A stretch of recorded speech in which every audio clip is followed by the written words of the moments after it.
selalu menolong kami siang hari ini. Kami butuh jamahan-Mu Tuhan.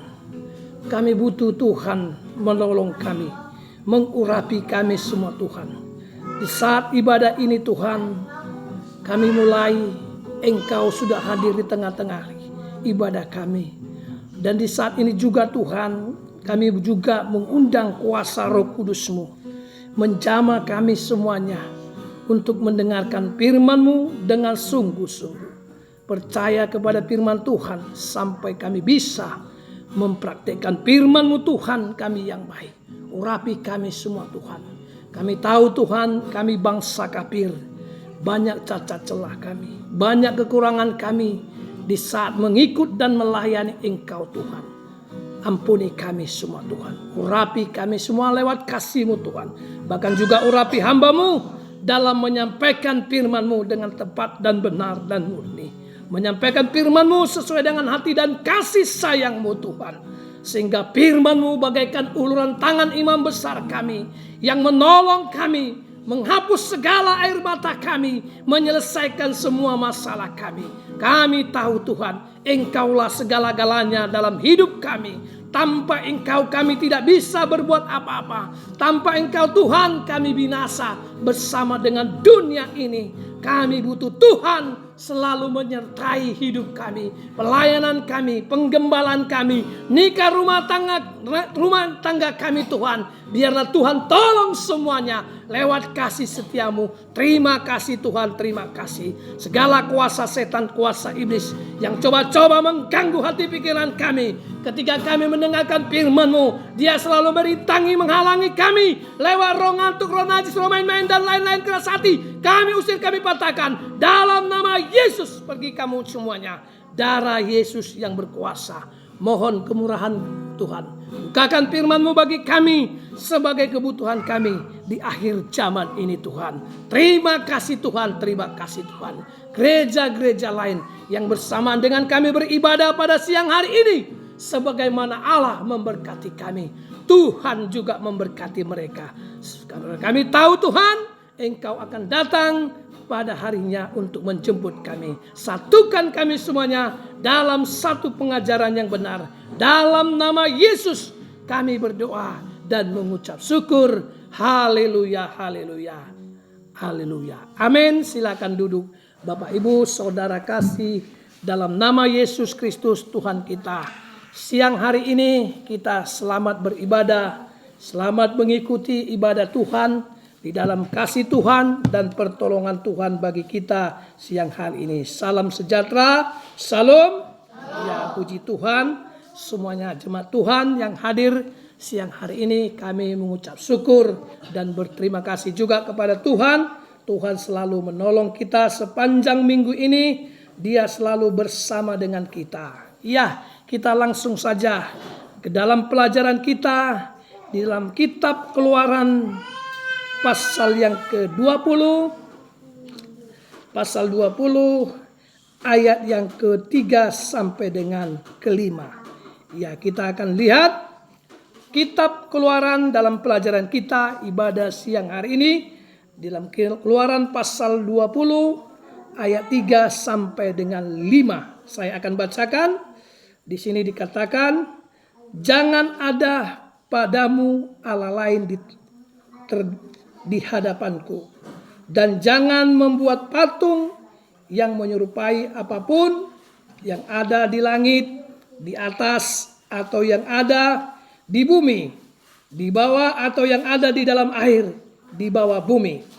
Jangan sujud menyembah kepadanya atau beribadah kepadanya, sebab aku Tuhan Allahmu adalah Allah yang cemburu, membalaskan kesalahan bapa kepada anak-anaknya, kepada keturunan yang ketiga dan keturunan yang keempat dari orang-orang membenci aku. Firman Tuhan siang hari ini bagi kita dalam pelajaran siang hari ini sudah 6 kali dalam tema ini dikatakan jangan ada Allah lain di hadapanku. Ya, Tuhan tidak mau selain Dia tidak mau disembah yang lainnya. Nah, itu artinya. Dan Tuhan tidak mau juga jika kita menduakan Dia. Nah, dan Tuhan itu cemburu katanya. Jadi kalau kita menyembah Allah lain, beribadah kepada Allah lain, Dia itu cemburu. Membalaskan kesalahan Bapa dari keturunan ketiga sampai keturunan keempat. Jadi orang-orang yang beribadah kepada Allah lain, Tuhan katakan itu adalah orang yang membenci Tuhan. Nah, bentuk apapun Tuhan tidak mau diduakan. Mau bentuk patung, mau bentuk patung manusia, patung binatang, atau bentuk bulan, bintang, dan lain-lain. Sebab semuanya itu ciptaan Dia.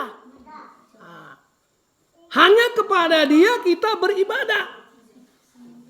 Tidak boleh kepada yang lain-lainnya. Tuhan juga ketika melepaskan bangsa Israel dari perbudakan Mesir menuju tanah Kanaan, Dia juga berkata kepada bangsa Israel, jangan ada Allah lain yang mereka sembah kecuali Dia, Allah yang menciptakan langit dan bumi. Makanya Tuhan firmankan kepada Musa supaya bangsa-bangsa yang ada di tanah Kanaan dibasmi habis. Sebab kalau mereka tidak basmi habis bangsa-bangsa yang ada di Kanaan, itulah nanti membuat jerat bagi mereka sehingga mereka menyembah kepada Allah-Allah lain. Itu pesan Tuhan kepada Musa, baik juga kepada Joshua. Nah, kalau mereka nanti sampai di tanah Kanaan, semua bentuk-bentuk berhala, bentuk-bentuk penyembahan bangsa-bangsa lain di luar Tuhan harus mereka basmi, harus mereka bunuh. Termasuk orang-orangnya Tuhan katakan bunuh. Nah, kenapa? Karena katakan nanti bisa menjerat mereka supaya mereka beribadah kepada Allah mereka. Itu yang Tuhan katakan. Jadi minggu yang lalu kita sudah pelajari bagaimana orang-orang yang mempunyai hikmat. Nah, kita lihat sudah bagaimana Salomo yang dipakai Tuhan, yang beribadah kepada Tuhan, yang mengandalkan Tuhan. Dia dipakai Tuhan untuk menyelesaikan masalah-masalah besar di dalam kerajaannya. Termasuk masalah nikah dan buah nikah. Tuhan tunjukkan kepada Salomo dengan kekuasaannya karena Salomo berpegang kepada firman Tuhan. Karena Salomo mengandalkan Tuhan. Jadi siang hari ini, jika kita mengandalkan Tuhan, berpegang kepada firman Tuhan, maka Tuhan akan menyelesaikan semua masalahmu. Tidak ada yang tidak mustahil bagi Tuhan jika kita betul-betul berpegang pada firman Tuhan. Nah, itu Bapak Ibu. Kita lihat contohnya Salomo. Jadi kita sekarang dalam pelajaran kita bagaimana kita bisa mengenal hikmat. Semalam kita sudah pelajari hikmat Salomo itu betul-betul dipakai Tuhan. Nah, yang kedua kita lihat dulu lewat korban Kristus. Nah, yang pertama hikmat semalam lewat Salomo berpegang pada firman, memegang pedang. Sekarang lewat korban Kristus, itu korban Yesus di dalam 1 Raja-Raja 3. Coba dibaca dulu 1 Raja-Raja 3 ayat yang ke 14 dan 15 ya. 1 Raja-Raja 3. Ya, 1 Raja-Raja 3 ayat 14 14 sampai dengan 15 ya. 1 Raja-Raja 3. Nah, coba dibaca. Dan jika engkau hidup menurut jalan yang kutunjukkan dan tetap mengikuti segala ketetapan dan perintahku, iya, sama seperti ayahmu Daud. Iya, terus aku akan memperpanjang umurmu. iya. Ini pesan Tuhan kepada Salomo. Jika engkau, Tuhan katakan kepada Salomo, menurut jalan yang kutunjukkan kepadamu dan mengikuti segala perintah atau ketaatan perintah yang kuberikan kepadamu, maka aku akan, Tuhan katakan, maka aku akan memperpanjang umurmu. Ini. Jadi orang yang mengikut Tuhan itu dengan sungguh-sungguh menjalani perintah Tuhan. Yang pertama Tuhan berikan panjang umur. Panjang umur, kesehatan dari Tuhan. Baru ayat 15. Coba katakan. Ayat 15. Lalu terjagalah Salomo. Iya. Ternyata ia bermimpi. Iya. Sekembalinya ke Yerusalem, berdirilah ia di hadapan tabut perjanjian Tuhan. Dipersembahkannya korban-korban bakaran dan korban-korban keselamatan. Iya. Kemudian ia mengadakan perjamuan bagi semua pegawainya. Iya.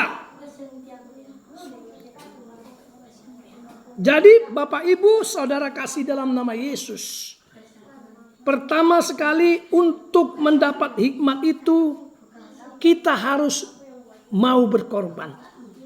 Sama Salomo, ketika dia terjaga dari mimpinya bahwa dia dalam sedang bermimpi dan dia tahu Tuhan sedang berbicara dengan dia melalui mimpi.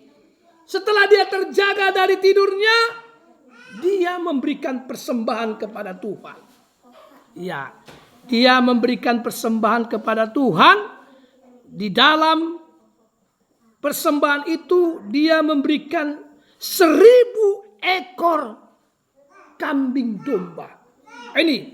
Inilah persembahan Raja Salomo yang paling besar diberikan kepada Tuhan. Jadi jika hati kita sudah benar-benar berkenan kepada Tuhan, maka kita tidak memikirkan segala apa yang ada dalam hidup kita. Seperti Salomo ini. Dia tidak memikirkan kekayaan. Dia tidak memikirkan kejayaan atau kenamaan. Karena dia sudah ditolong Tuhan. Sehingga dia memberikan segalanya kepada Tuhan. Itulah korban Salomo, memberikan korbannya 1000 ekor. Itu dalam perjanjian lama. Lalu untuk sekarang Bapak Ibu, Bapak Ibu Saudara kasih dalam nama Yesus, untuk sekarang kita melihat bagaimana supaya mendapat hikmat untuk sekarang. Tadi hikmat di dalam perjanjian lama, Salomo memberikan persembahan 1000 ekor korban kambing domba. Lalu sekarang coba kita lihat dalam 1 Korintus 1 ayat 23 sampai dengan 24. Coba kita baca. 1 Korintus 1 ayat 23 sampai dengan 24. Ya, ini untuk sekarang. 1 Korintus 1 ayat 23 sampai dengan 24. Ya. Demikian. Iya. Tetapi kami memberitakan Kristus yang disalibkan. Iya. Untuk orang-orang Yahudi suatu batu sandungan dan untuk orang-orang bukan Yahudi suatu kebodohan.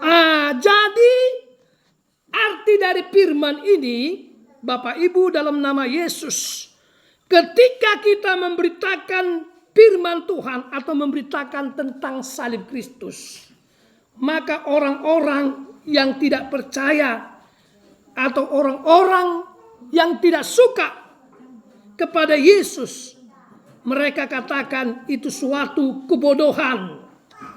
Di sini dikatakan. Makanya tetapi kami memberitakan Kristus yang disalibkan untuk orang-orang Yahudi. Ini untuk orang-orang Israel yang membenci Yesus, yang menyalib Yesus, suatu batu sandungan. Jadi suatu batu sandungan bagi mereka. Ketika murid-murid Yesus memberitakan tentang Yesus, Suatu batu sandungan bagi orang-orang yang membenci Yesus. Nah ini. Suatu batu sandungan mereka katakan. Dan untuk orang-orang bukan Yahudi. Ini suatu kebodohan. Nah, itu orang-orang yang bukan Yahudi seperti bangsa kafir. Nah, di luar bangsa Israel itu bangsa kafir. Itulah kita, bangsa Indonesia, bangsa Amerika. Jadi mereka yang di luar Kristus, yang tidak mau menerima Yesus, ini suatu kebodohan. Nah, mereka katakan, jika kita percaya kepada Yesus, memberitakan firman Tuhan Yesus. Nah, coba ayat 24. Tetapi untuk mereka yang dipanggil. Iya, tetapi untuk mereka yang dipanggil. Terus. Baik orang Yahudi. Maupun bukan orang Yahudi, artinya bangsa kafir, bangsa Yahudi dan bangsa di luar Yahudi, itulah bangsa kafir yang dipanggil. Terus Kristus adalah kekuatan Allah. Iya. Dan hikmat Allah. Iya, itu adalah merupakan kekuatan bagi kita. Kristus adalah kekuatan kita dan hikmat bagi kita. Nah, ini dia. Dikatakan maupun orang bukan Yahudi, Kristus adalah kekuatan Allah dan hikmat Allah. Jadi Kristus itu bagaikan kekuatan kita dan hikmat Allah. Itulah merupakan di dalam hidup kita, Bapak Ibu Saudara kasih dalam nama Yesus. Jadi tanpa hikmat kita tidak ada artinya, Bapak Ibu. Tanpa hikmat semuanya menjadi sia-sia, Bapak Ibu. Tanpa hikmat dari Tuhan. Tanpa hikmat dari Tuhan semuanya sia-sia. Semuanya dosa, kata Tuhan. Jadi orang yang di luar hikmat Yesus, hikmat Allah adalah dosa. Sebab manusia dari sejak dulunya sudah berdosa. Kalau dikatakan dalam kitab Roma, coba kita baca kitab Roma pasal yang ke-3 ayat 23. Ya, coba kita baca kitab Roma pasal 3 ayat 23. Coba dibaca. Ya. Ya, ini orang yang di luar hikmat semuanya berdosa, kata Tuhan. Coba dibaca. Ya, di dalam firman Tuhan. Karena semua orang telah berbuat dosa. Ya. Dan telah kehilangan kemuliaan. Iya, semua orang, Tuhan katakan atau Yesus katakan semua sudah berdosa. Karena tidak memiliki hikmat dari Tuhan. Tuhan katakan kita semua sudah berdosa. Baru terus apa katanya lagi, Bu? Iya. Ayat 24. Dan oleh kasih karunia telah dibenarkan dengan cuma-cuma. Iya. Karena penebusan dalam Kristus Yesus. Iya. Lewat kasih karunia. Lewat kita menerima hikmat Tuhan. Maka kita beroleh kasih karunia dengan cara cuma-cuma. Ini dikatakan oleh karena kasih karunia yang telah dibenarkan dengan cuma-cuma karena penebusan dalam Kristus Yesus. Jadi dulunya dikatakan manusia itu tidak ada yang benar. Semuanya sudah berbuat dosa. Karena dosa hilanglah kemuliaan Tuhan. Ini.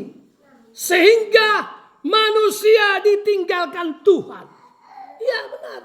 Coba kalau kita hidup dalam dosa, pasti Tuhan meninggalkan kita. Ini hati-hati. Bagi kita semuanya, jangan sampai kita hidup di dalam dosa. Tuhan akan meninggalkan kita. Ini makanya dia katakan supaya kita jangan ditinggalkan Tuhan. Hiduplah dalam kasih karunia Tuhan. Itu ayat 24-nya. Dan oleh karena kasih karunia kita telah dibenarkan dengan cuma-cuma karena penebusan dalam Kristus Yesus. Jadi Yesus memberikan kasih karunia itu kepada kita secara cuma-cuma. Bukan lewat bayar, lewat emas perak, tidak. Makanya dikatakan dia mati, bukan darah Yesus itu bukan bisa dibandingkan dengan emas dan perak. Karena darah Yesus itu begitu mahal, tidak bisa dibalas oleh apapun, atau tidak bisa dibayar oleh apapun. Dunia ini tidak bisa menebus seharga darah Yesus. Jadi darah Yesus itu sangat berharga dan sangat mahal. Jadi kita semuanya mari jangan sampai kita hidup dalam meninggalkan kasih karunia Tuhan. Ini semuanya karena kasih karunia Tuhan. Karena manusia sudah berdosa. Jadi perlu ada mendamaikan manusia itu dengan Allah. Supaya kita bisa hidup benar. Dibenarkan oleh firman Tuhan. Dibenarkan oleh darah Yesus. Ini dia. Darah Yesus itu sangat mahal. Tidak bisa dibalas dengan apapun. Dan oleh karena kasih karunia telah dibenarkan dengan cuma-cuma penebusan dalam Kristus Yesus. Jadi Kristus itu juga ditentukan untuk menyelamatkan manusia. Coba ayat 25. Kristus Yesus telah ditentukan Allah menjadi jalan pendamaian karena iman dalam darahnya. Iya, terus. Ini dibuatnya untuk menunjukkan keadilannya. Iya. Karena ia telah membiarkan dosa-dosa yang telah terjadi dahulu pada masa kesabaran. Iya. Jadi Yesus inilah suatu jalan. Suatu jalan untuk mendamaikan manusia dengan Allah. Jadi tidak bisa manusia mendamaikan manusia dengan Allah. Tidak. Harus manusia yang tidak berdosa. Itulah Yesus. Harus Yesus mendamaikan antara manusia dengan Allah. Kalau manusia mendamaikan dengan Allah, manusia berdosa. Dia harus manusia tidak berdosa. Itulah Yesus. Makanya dikatakan Kristus adalah merupakan suatu jalan pendamai antara Allah dengan manusia. Ini dia. Kristus telah ditentukan dan Tuhan telah menentukan Yesus itu harus menebus manusia. Yesus itu harus mati dalam menebus manusia. Sebab dia jalan pendamai. Baru dikatakan karena iman dalam darahnya, hal ini dibuatnya untuk menunjukkan keadilan. Karena ia telah membiarkan dosa-dosa yang telah terjadi dahulu pada masa kesabarannya. Jadi Bapak Ibu, dalam nama Yesus juga Tuhan ada masa sabarnya dengan manusia yang berdosa. Dengan manusia yang melawan Tuhan ada kesabaran Tuhan. Jadi jangan kita katakan Tuhan itu baik. Memang Tuhan itu baik. Jadi kalau kita terus berbuat dosa, kita katakan Tuhan itu baik. Tuhan itu baik. Satu waktu Tuhan bisa marah sama kita. Benar Bapak Ibu. Sama seperti Herodes. Ketika dia mencaci maki umat-umat Tuhan. Mengejek umat Tuhan. Sampai dia katakan, hai orang Israel, dengarkan aku. Ini suara Allah. Di situ Tuhan langsung menampar dia. Langsung mati. Ini langsung mati. Dan langsung mati di dalam tanah. Dimakan cacing. Ini hati-hati. Jadi manusia jangan sampai kita kelewatan melakukan dosa. Jangan sampai kita di dalam dosa ini enjoy saja. Sampai kita enjoy dalam dosa. Sampai kita tidak lagi mau berbalik kepada Tuhan. Tuhan satu waktu nanti menegur kita. Bisa ditegur lewat penyakit.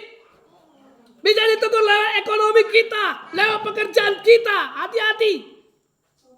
Nah, itu jalan Tuhan menegur manusia jika dia tidak mau kembali kepada dia.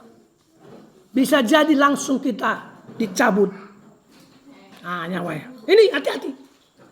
Seperti Herodes tadi kan, dia gak mau bertobat. Bahkan dia katakan, ini suara Tuhan, dengarkan. Kalau kita baca dalam kitab Kisah Para Rasul itu, dia katakan, ini suara Tuhan, dengarkan aku. Ini langsung Tuhan cabut nyawa Herodes. Di situ dia langsung mati. Ini namanya sombong. Dia menyamakan dirinya seperti Tuhan. Jangan kita seperti Herodes. Coba dibaca dulu.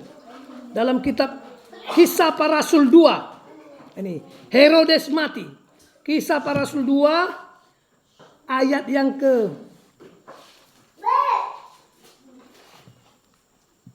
20.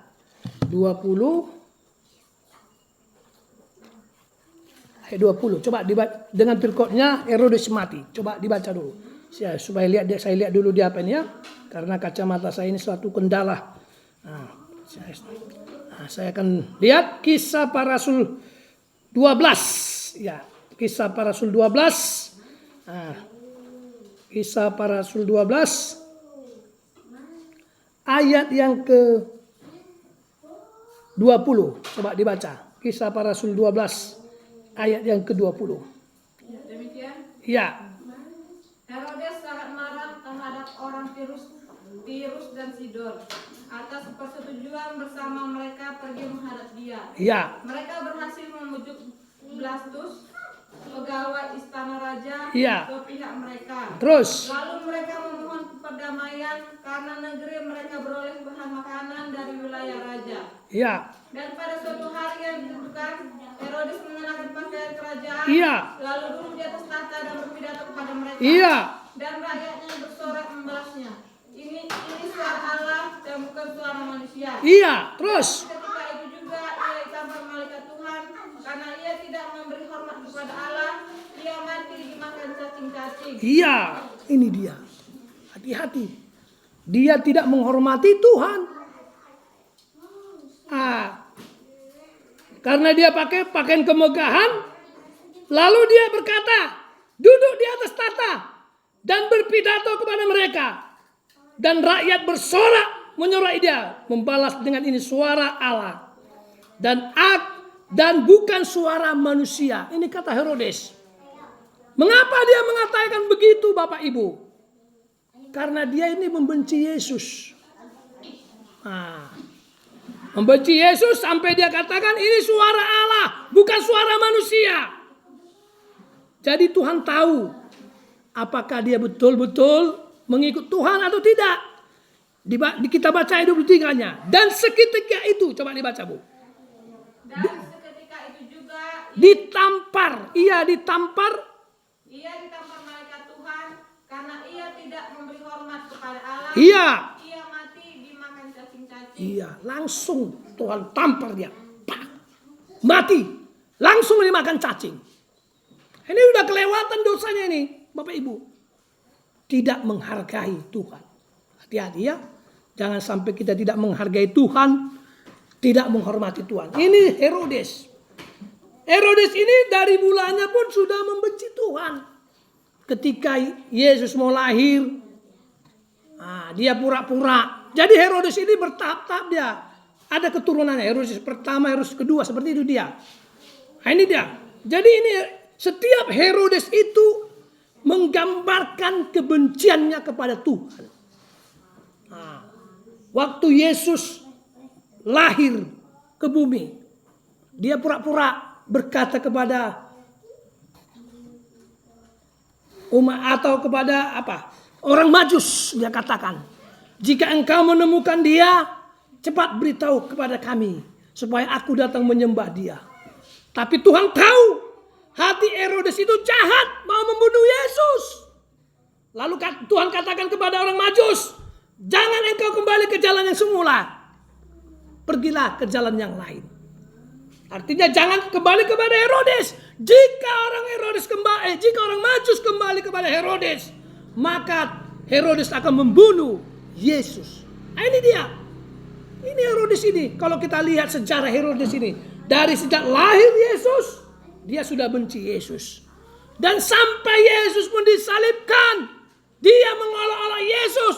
Dia pakaikan baju ungu kepada Yesus. Nah, ini ketika Yesus mau disalibkan kan, dia sangat senang melihat Yesus. Nah, tapi kesenangan dia untuk mengolok-olok Yesus, untuk mengejek Yesus. Bukan dia senang untuk menyembah Tuhan, tidak.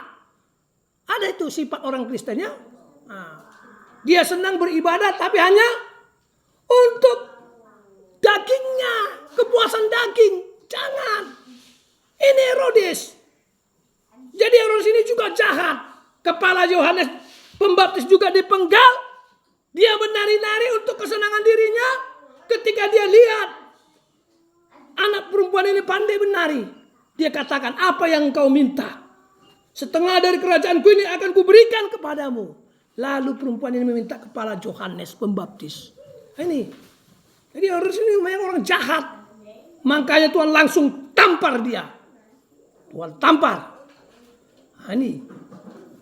Jadi kematian Herodes ini kematian yang tidak wajar.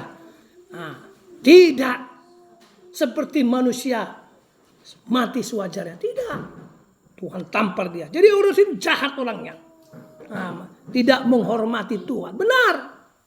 Ketika dia tidak dapat Yesus, lalu dia membunuh anak-anak umur di bawah 2 tahun. Ini ketika dia tidak dapat menjumpai Yesus, dia bunuh anak-anak yang umur 2 tahun ke bawah.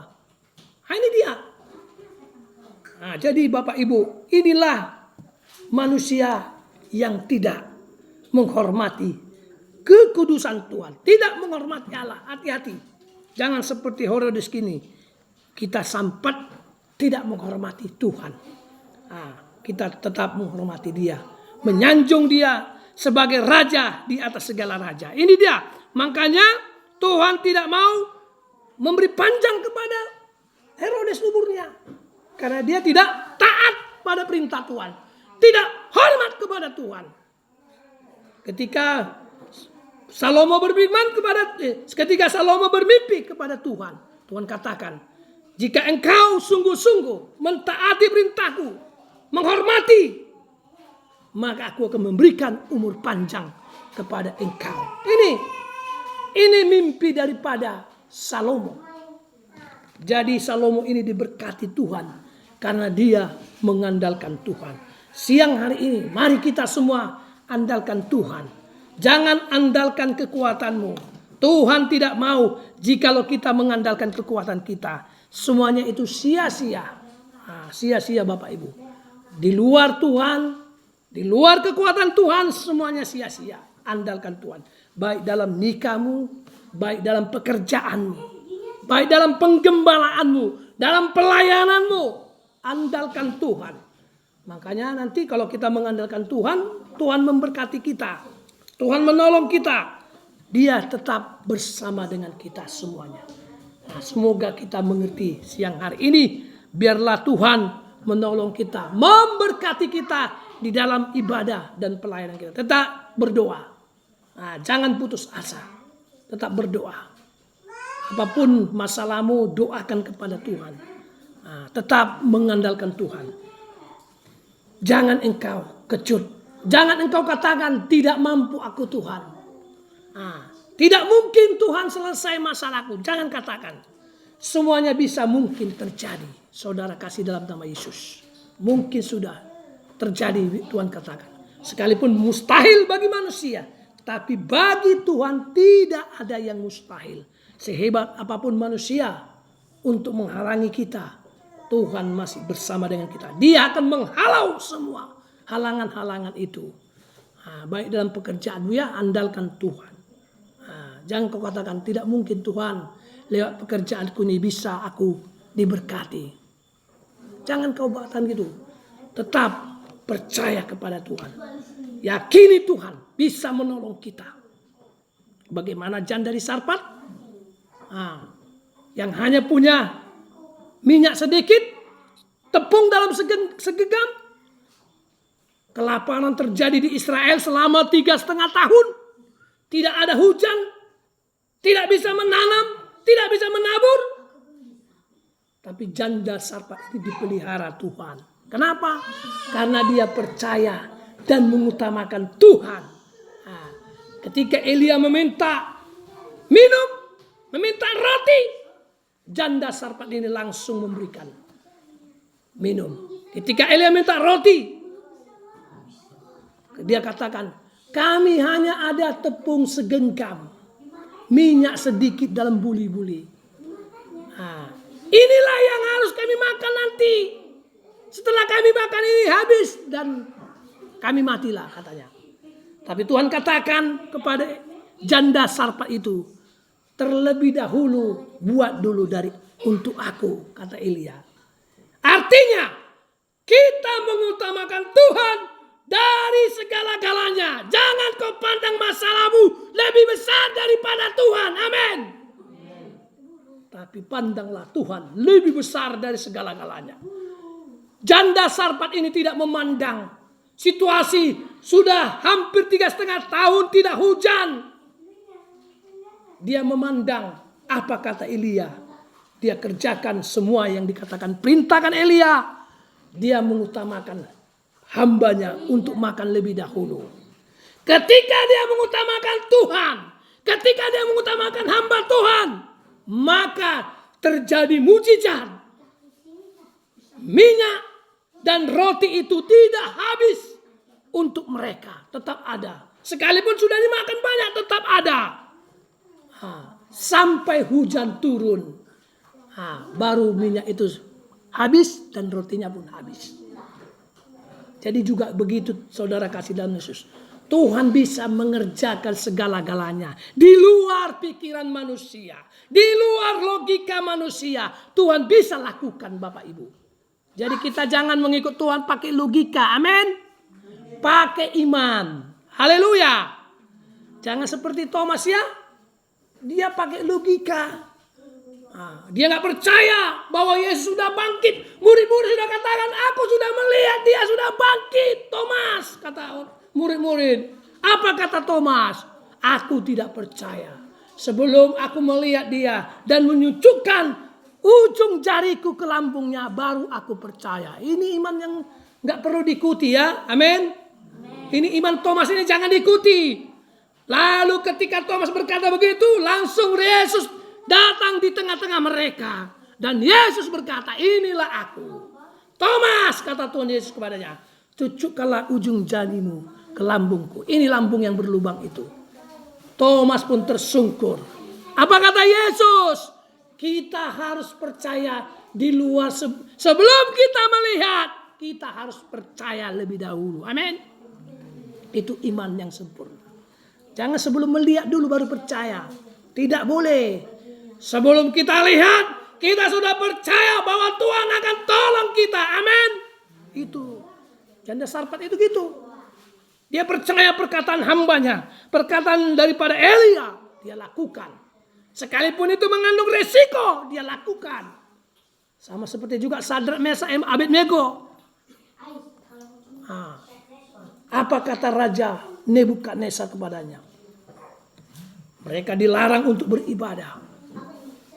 Kalau mereka beribadah akan dimasukkan ke dalam perapian yang bernyala-nyala. Tapi Sadrak, Mesak, Abednego tetap beribadah. Sekalipun dilarang, dihalangi, tetap dia beribadah. Lalu mereka ditangkap semuanya. Sadrak, Mesak, Abednego ditangkap. Apa kata Sadrak? Sekalipun Allah tidak menolong kami, kami tetap menyembah dia. Kami tidak mau menyembah patung yang kau buat itu, ya Raja. Ini iman yang benar-benar. Sekalipun Tuhan tidak tolong mereka, Sadrak, Mesak, Abednego tetap menyembah Tuhan. Benar Bapak Ibu. Ketika mereka dimasukkan ke perapian, mereka tidak terbakar, tidak hangus, bahkan menjadi 4 orang tambah. Itulah Yesus. Langsung turun menolong Sadrak, Mesak, dan Abednego di dalam perapian yang bernyala-nyala itu. Sehingga Raja heran. Heran dia. Waktu kita masukkan ke dalam perapian itu kan ada 3 orang, kata raja. Iya benar, raja, kata pegawainya. Iya 3 orang kita masukkan. Ini kok ada 4. Nah, sehingga mereka katakan itu anak dewa. Jadi yang keempat orang itu adalah Yesus langsung menolong. Menolong kita. Menyelesaikan semua masalah kita. Sehingga kita bisa ditolong oleh Tuhan. Tuhan Yesus memberkati kita. Haleluya. Amin. Silakan kita akan menyembah Tuhan. Kita akan mengangkat pujian kita. Ku tidak takut sebab kau besertaku. Haleluya. Haleluya. Haleluya. Kita katakan, ku tidak takut sebab kau besertaku. Haleluya.